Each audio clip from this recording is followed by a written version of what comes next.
የአንድነት ተምሳሌት ወደ ሆነችው ዶበና ጎላ ቀበሌ እንኳን ደህና መጣችሁ። የተኝቢ በላልዴ የምጣ የምሳቢ የምጠብኝ እያልኩኝ እንኳን ለዶበና ሁለተኛ ደረጃ ትምህርት ቤት አዲስ የብሎክ ግንባታና የመብራት አገልግሎት የመሰረት ድንጋይ መጣያና ማስጀመሪያ ፕሮግራም ቀን አደረሰን አደረሳችሁ። እንኳን አደረሳችሁ። ክቡራንና ክቡራት፣ ጥሪ የተደረገላችሁ እንግዶች፣ የዶበና ትምህርት ቤት የቀድሞ ተማሪዎችና ወዳጆች ማህበር በ2015 ዓመተ ምህረት ህጋዊ እውቅና አግኝቶ ከተመሰረተ ገና 2 ዓመታትን ያስቆጠረ ማህበር ሲሆን ዋና ዓላማው አድርጎ የተነሳው ትምህርት ለአንድ ሀገር እድገት መሰረት ነው በሚል እሳቤ ነው። ትምህርት ላይ መስራት ትውልድ ላይ መስራት ነው። በሀገራችን የትምህርት ተደራሽነትን ለማምጣት በርካታ ስራዎች ተሰርተዋል። የትምህርት ተሳትፎና ተደራሽነትን ለማረጋገጥ ህብረተሰቡንና ባለድርሻ አካላትን በማሳተፍ ረገድ የተሰራው ስራም ጉልህ ድርሻ አለው። የትምህርት ተደራሽነቱን ለማረጋገጥ የተሰራው ስራ ያህል በጥራትም ረገድ የባለድርሻ አካላት ተሳትፎ ወሳኝ ሚና አለው። ክቡራንና ክቡራት፣ ጥሪ የተደረገላችሁ እንግዶች፣ የዶበና ትምህርት ቤት ከተመሰረተ 1978 ጀምሮ ሲታይ ከወጣትነት አልፎ ወደ ጎልማሳነት ተሸጋግሯል። ከምስረታው ጀምሮ በጣም በርካታ ተማሪዎችን ለቁም ነገር ያበቃ፣ ከወረዳ ጀምሮ በሀገር ግንባታ አስተዋጽኦ ጉልህ ሚና ያበረከቱ ምሁራንን ያፈራ፣ አልፎም በተለያዩ የዓለም ሀገራት ኢትዮጵያን ከፍ እያደረጉ ያሉ የሀገር ወዳጆችንም ያፈራ ትምህርት ቤት ነው። የትምህርት ቤቱ እድገት ከመጀመሪያ ደረጃ ተነስቶ ዛሬ የዩኒቨርሲቲ መግቢያ መሰናዶ ትምህርት እየሰጠ የዩኒቨርሲቲ እጩ ተማሪዎችን እያስተማረን ያለ ትምህርት ቤት ነው። በየደረጃው ያለ የመንግስት ፈጻሚ አካላትም ህብረተሰቡን በማስተባበር ትምህርት ቤቱን ውጤታማ ለማድረግ ጥረት እያደረገም ይገኛል። ይሁን እንጂ ትምህርት ቤቱ እንዳንጋፋነቱ ብቁና ተወዳዳሪ ነው ብሎ መውሰድ ግን አይቻልም። በትምህርት ቤቱ ተምረው የሚያልፉ ወጣቶች በሀገር አቀፍ ደረጃ ተወዳዳሪና ውጤታማ እንዲሁም ከወላጅ ጀምሮ የሁሉም ባለድርሻ አካላት ሚና አስፈላጊ ነው። እነዚህም የህብረተሰብ ክፍሎች መካከል በትምህርት ቤቱ ተምረው ውጤታማ የሆኑ ሀገር ውስጥም በውጭ ሀገርም የሚኖሩ ሀገር ወዳጆች ድርሻቸውን ለመወጣት ቅን ሐሳብና ቅን ልቦና ይዘው የተነሱ ማስተባበር ያስፈልጋል።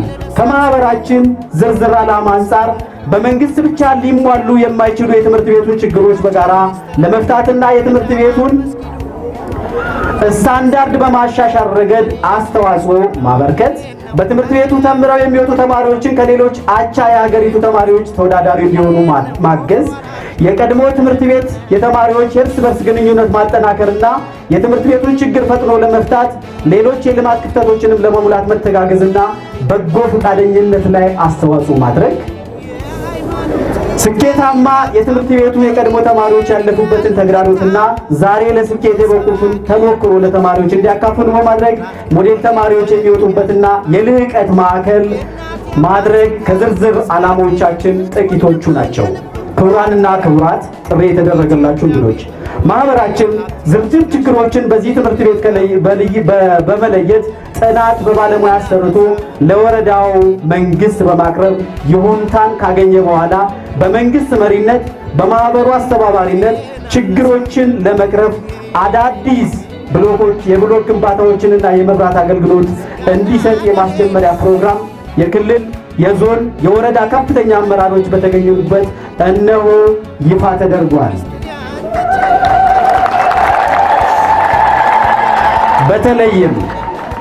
በተለይም ደረጃውን የጠበቀ የመማሪያ ክፍሎች አለመኖርና የመብራት አገልግሎት ባለመኖሩ ምክንያት ብቻ ተማሪዎች የአይሲቲ ትምህርት የማይማሩ መሆኑ፣ የፈጠራ ትምህርቶችንና ማታ በመብራት እጦት ምክንያት የላይብረሪ አገልግሎት የማይገኙ በመሆኑ ተማሪው የትምህርት ፍላጎቱ ከጊዜ ወደ ጊዜ እየቀነሰ በመምጣቱ እንዲሁም የትምህርት ስብራት የገጠመ በመሆኑ የማህበራችን አባላት በተለያየ ጊዜ በአካል ትምህርት ቤት ውስጥ እየተገኙ መወያየታችን የሚታወስ ሲሆን ችግሮችን በዘላቂነት ለመፍታት ዛሬ በይፋ የምናስጀምራቸው ፕሮጀክቶች ወሳኝ ሚና አላቸው።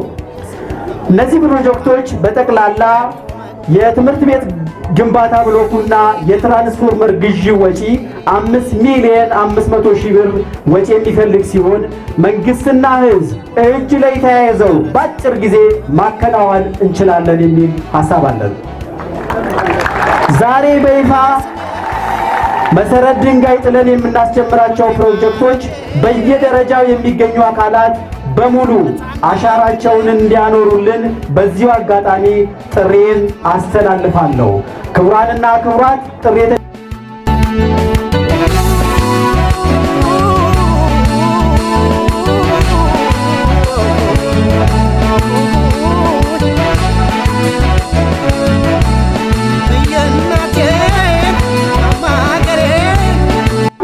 ይህ ፕሮግራም በአማረ መልኩ እንዲከናወን ከአንድ ወር በላይ ቀንና ማታ ሳይገድባቸው እያስተባበሩ ከፍተኛ ተግባር የፈጸማችሁ የማህበራችን ስራ አስፈጻሚ አካላት፣ የማህበራችን የቀድሞ ተማሪዎች አባላት እና በቀለም ትምህርት ወልዳችሁ ያሳደጋችሁን አንጋፋ መምህሮቻችንን ላቅ ያለ ምስጋና በማህበሩ ስም አቀርባለሁ።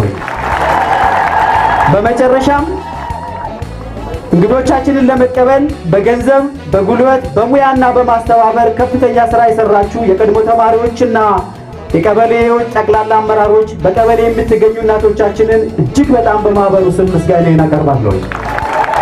በመጨረሻም የተከበራችሁ ወዳጆቻችን በአውሮፓ የምትኖሩ በአረብ ኤምሬትስ የምትኖሩ ጠቅላላ ዲያስፖራ ወንድም እህቶቻችን በምትችሉት አቅም ሁሉ እየደገፋችሁ ስለሆነ በማህበሩ ስም ምስጋናዬን አቀርባለሁ። የጀመርነውን ፕሮጀክት እስክንጨርስ ድጋፋችሁ እንዳይለየን እንጠይቃለን። በሀገር ውስጥ በተለያየ ስራ ዘርፍ የተሰማራችሁ ወዳጆቻችን በሙሉ ከመንግስት ጎን ቆመን የጀመርነውን ፕሮጀክት አብረን በጋራ እንሰራለን። ኑ የቀናችን ሳይቀር ሀገሬ ሰው